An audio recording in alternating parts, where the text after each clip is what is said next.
You know, nothing can stop you if you believe in yourself.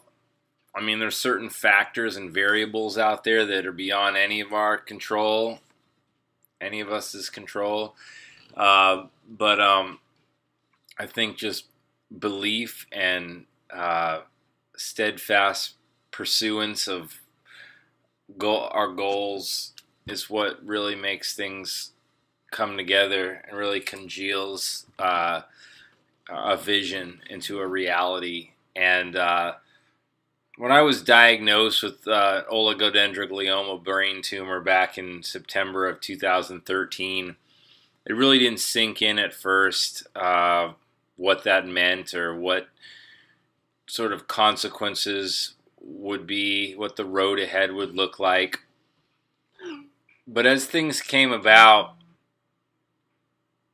I really have grown more and more thankful for some things in my life that I never foresaw um, as a reality today.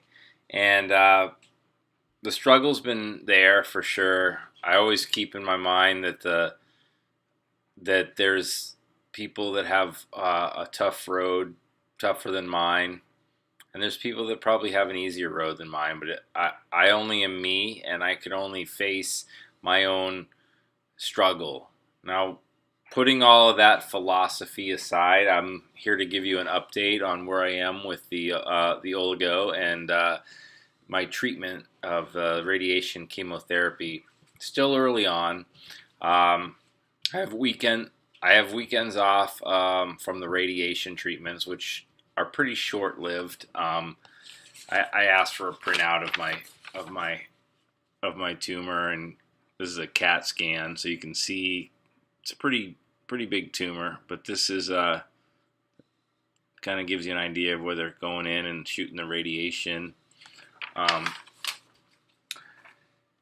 there's a lot of things that I've been told that are set in stone as the way things are and what to expect. But I think that the power of positive thinking is really keeping me ahead of the game as to where I might be if I didn't have these laurels, beliefs, whatever you want to call them. And just, some things are just genetic. One thing I've heard, and to some extent probably true and believe, is that genetics play such a role in your health and your quality of life. But that being said, there's a lot unknown about the causes of oligodendrogliomas. There's the belief that they're chromosomal. There's also the belief that maybe, or a theory that maybe they're caused by a virus that has somehow gotten in your body. And but no one really knows at this point. It's a relatively new type of tumor that's just being understood. So breakthroughs are coming through the pipeline, coming down the pipeline pretty rapidly. I'm trying to keep my use of medication really low because I have seizures a lot. I've been in really good health lately and good spirit. I'm really appreciative of a lot that I do have. I've got a great family. I've got a wonderful mother who I've just loved to death. She's really a life force to me, and I know you've seen her on this site if you've been watching or checking out my videos. So I want to talk a little bit about what I've been going through as far as the early stages of my radiation treatment. Today's Sunday, last day of July, so July 30th, or I'm sorry, July 31st, 31 days in July. So July 31st, and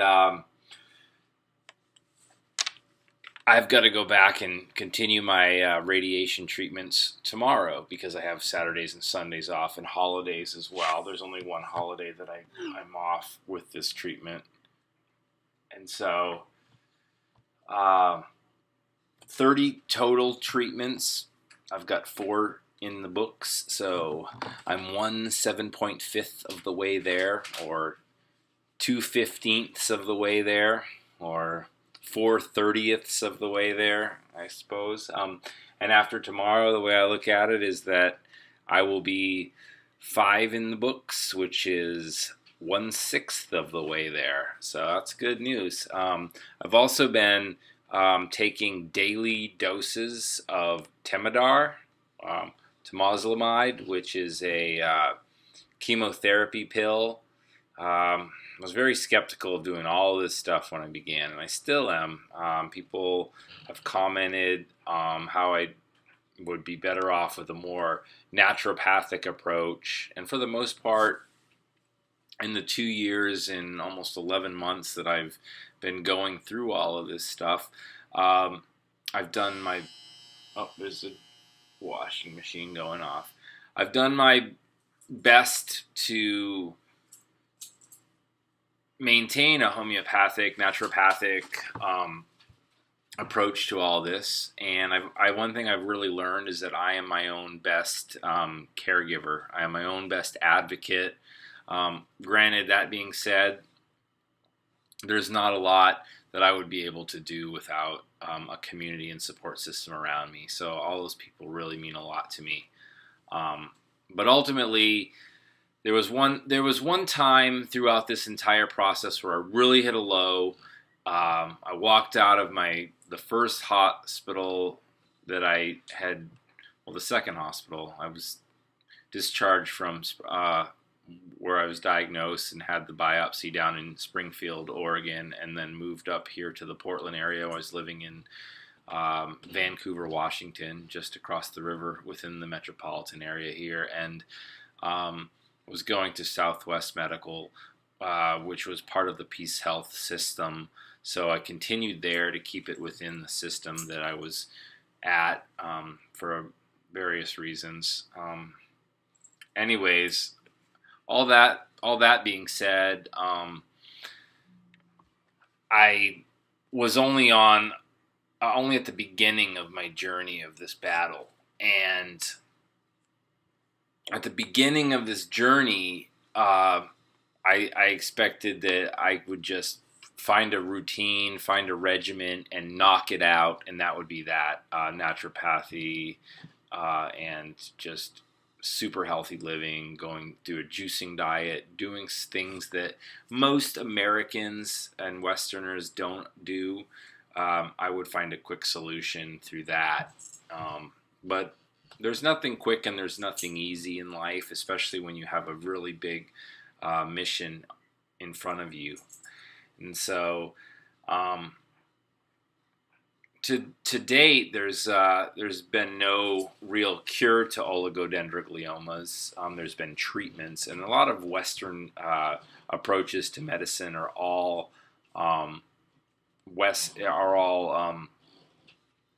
treatment based. They're not curation based. They're not healing based. And so I really wanted to change my focus to a more healing based approach. And so I needed to find purpose, not being able to work because of regular seizures really dampened my attitude in many ways, made me feel, or I elected to allow it to make me feel down and out. And so what I have kept doing is scraping myself up when the things hit the ground and going back after it. Sometimes I would hit down and just stay down for a while. But what's come to light for me is that I have to maintain this attitude, this positive attitude, and it's easier said than done. I know I've talked to people with other conditions that aren't brain tumors, all different things that affect people's well-being. And depression is really difficult. Depression coupled with physical ailments and psychological and neurological, or whatever it is, whatever troubles people have, it's really tough to. It can be really tough for people to overcome the depression element of it, and easier said than done, or You know, when you say, like, there's always people out there that have it worse than you, just keep that in mind. That's kind of shooting from a negative perspective because you're looking at worst case scenario. But for me, that works because I look at, things could be worse. I could have this. I could be down here. I'm here. I'm up here. There's a lot. I still look pretty good for a 40-year-old man. I'm young. I have access to clean water and clean air. I have a washer dryer in my apartment. I pay relatively low rent. I have a great friend that's my landlord. There's things that I could bitch about that I don't like, but getting back to the oligodendroglioma, because I know that's the reason why people tune in and want to hear about my treatment, is I really haven't felt a lot of issues yet with the radiation. I actually feel more, and there is the dryer.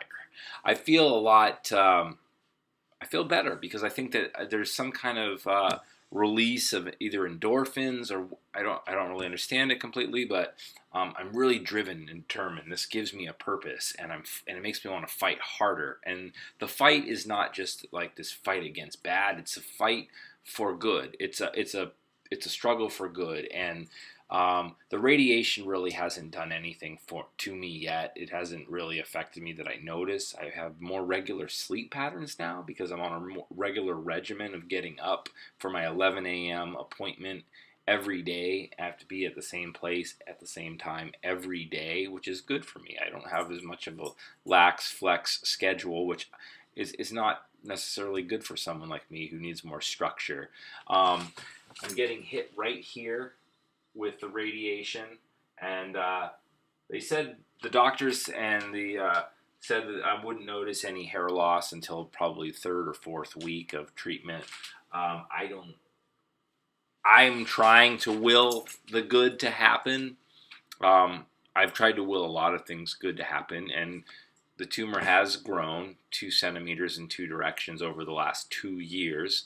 But that's good to some extent because there's people that have brain tumors that die quickly. Life expectancy is low. My life, if you start looking in terms of life expectancy, then you're really going to short yourself. You're just going to have this self-fulfilling prophecy of where you're going and how you're going to end up there.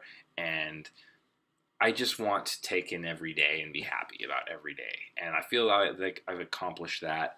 I'm very happy. And one of the real keys to combating all of this is good food. I've green smoothie every day, low sugar, low carb diet, but not going the ketogenic route. That really destroyed me before. Not beating yourself up when you slip on food, not like a banana peel, but like when you slip on your approach to food. The Temodar, which is the oral chemotherapy, I'm at 140 milligrams per day. Excuse me. Makes me burp more.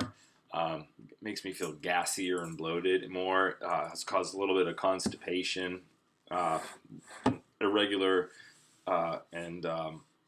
irregular bowel movement. Not to be gross, but that's something that's been noticeable about it. The weight's come down. My appetite's been lower. I take an anti-nausea medication called Zofran. And that's taken an hour before the Temozolomide or the Temodar, whatever you want to call it, and seems to be working pretty well. I take that at bedtime. So I'm very diligent about all of that happening and taking care of all that. Before I juice every day, I also make sure to get a nice, bold, spicy batch of tea made from ginger, turmeric. I really strongly believe in that with, lemon in there. Lemon juice is just wonderful. And I also think that eating organic and a mostly whole food based diet.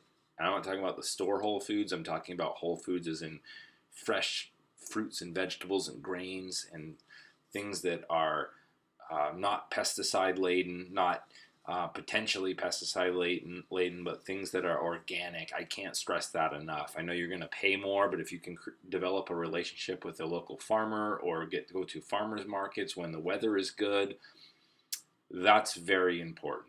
And that reminds me that I need to get outside.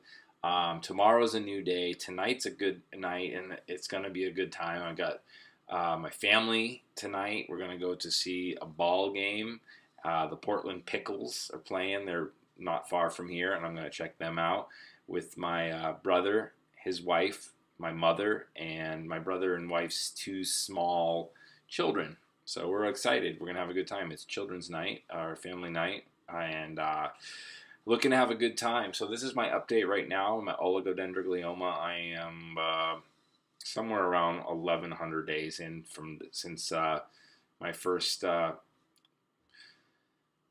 clonic-tonic seizure, grand mal seizure, and feeling good. Trying to wean myself off of the benzodiazepines. I'm still on Keppra, a.k.a. levetiracetam, and triliptal, a.k.a. oxcarbazepine. So there you have it. Trying to reduce, trying not to get too heavy, and also taking cannabis, vegetable glycerol tincture, staying away from the oils and the smoking or vaping for sure. Definitely not drinking, keeping the gluten almost to nil. That's where I'm at, and feeling good. Feeling really good right now. So any of you out there fighting for your cause, I wish you the best, and you can contact me. You've got my information if you find me on YouTube. And let's see, yeah, Team Brew Public. We got a fundraiser going on here, and that is the fundraiser walk challenge in Portland is ending on the morning of August 7th. That's when we do our walk from Pioneer Courthouse Square, downtown Portland, Oregon. And right now, we're getting very close to the goal that I set for our team, Team Brew Public. Our goal from the get-go was $15,000. I didn't think I'd get close to that, but I was like, well, we got to $12,000 last year, and I was shooting for $5,000. So I've been hounding and pushing and just, I'm probably annoyed some people half to death, but I don't care. It's a cause I believe in, and I'm ready to accept people saying no, or people ignoring me, or people shutting me down, because it's going to do good. It's going to do good for many, many people with brain tumors. Over 120 different types of brain tumors, almost 700,000 Americans that have been diagnosed that are alive today with brain tumors, and it's estimated that about 70+ thousand Americans are going to be diagnosed within the year 2016. So we got to keep fighting for all people with brain tumors, not just oligos, but all of us, because there's a lot of approaches to getting through these. Some are curable, some aren't. They tell me mine's not. It's treatable. Well, I don't believe it. There's always a cure around the corner. They found cures to a lot of things, and as medicine continues to find more breakthroughs and great people working hard for it. So I believe in it. Let's keep going. Let's keep rocking. And if you need to talk to me or share your stories with me, I'd love to hear it. I'm trying to stay positive, so share your story, whether it's positive or not so positive. I'm here to listen, and if you have questions, hit me up. All right, have a great day. Thanks for listening. This is Angelo saying peace out, brothers and sisters. Peace out.